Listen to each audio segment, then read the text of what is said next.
বোমায় বিধ্বস্ত বাড়ির ধ্বংসস্তূপের উপরে বসে গাজার এই হতভাগ্য পিতা দেখাচ্ছিলেন তার আদরের ছোট্ট শিশু সন্তানের জামা।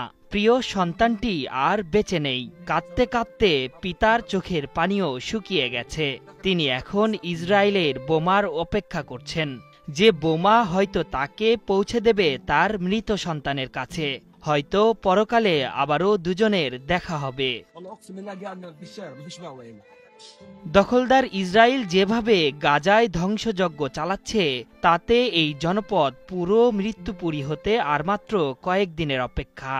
তাহলেই পূর্ণ হবে নেতানিয়াহু ট্রাম্পের খায়েশ। গাজা তারা বানাবেন আমোদ প্রমোদের রিসোর্ট ক্যাসিনো, যেখানকার হৈহুল্লোড়ে চাপা পড়ে যাবে প্রত্যেকটি গাজাবাসীর মৃত্যু মুহূর্তের শেষ আর্তনাদ। অবরুদ্ধ গাজাকে মৃত্যুপুরী বানিয়েই ছাড়বে দখলদার ইসরায়েল।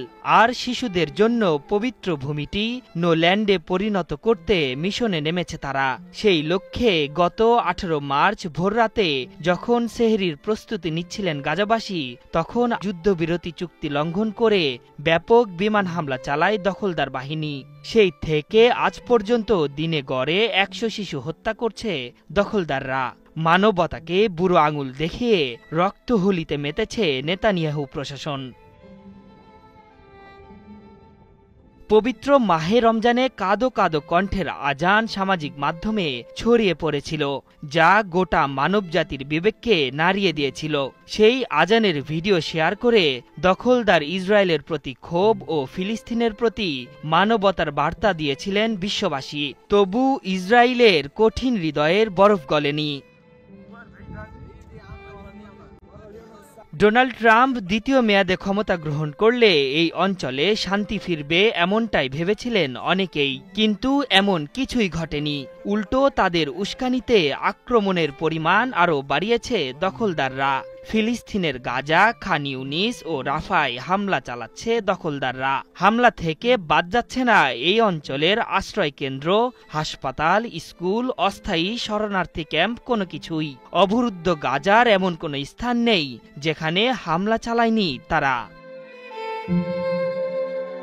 শনিবার জাতিসংঘের ফিলিস্তিন ত্রাণ বিষয়ক সংস্থা UNRWA এর বরাতে এসব তথ্য জানিয়েছে আল জাজিরা। এদিকে সংস্থাটির প্রধান ফিলিপ লাজ্জারানি মাইক্রোব্লগিং সাইট এক্সে এক পোস্টে বলেছেন, ইসরায়েল অবরুদ্ধ অঞ্চলটিকে শিশুদের জন্য নো ল্যান্ডে পরিণত করেছে। ছোট জীবন এমন যুদ্ধে সীমিত হচ্ছে যেটি শিশুরা তৈরি করেনি।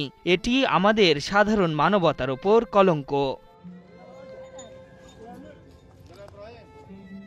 সম্প্রতি মধ্যস্থতাকারী মিশর ও কাতারের কাছ থেকে প্রস্তাব পেয়ে যুদ্ধবিরতির প্রস্তাবে রাজি হয়েছে ফিলিস্তিনের প্রতিরোধ যোদ্ধারা। তাদের দাবি, শান্তি আলোচনায় আমরা কাতার ও মিশরের কাছ থেকে প্রস্তাব পেয়েছি, সেগুলো আমরা ভালোভাবে পর্যালোচনা করে দেখছি।